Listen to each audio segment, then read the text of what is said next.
عاجل سيتم فتح عن تقديم جهازة مكافحة الإرهاب في يوم الثلاثاء. باكر الثلاثاء راح يفتحون التقديم على جهاز مكافحة الإرهاب، تفتح الساعة من 8 الصبح، وتنسد الخميس ب12 بالليل، تنسد الخميس. يعني فتحوها 3 أيام.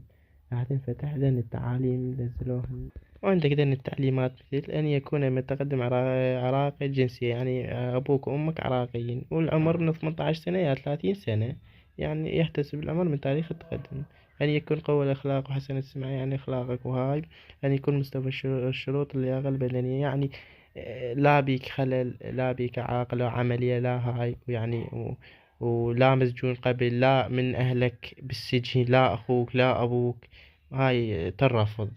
لأني باكر من راح تفتح راح أنزل لكم الرابط وكيف تقدم عليها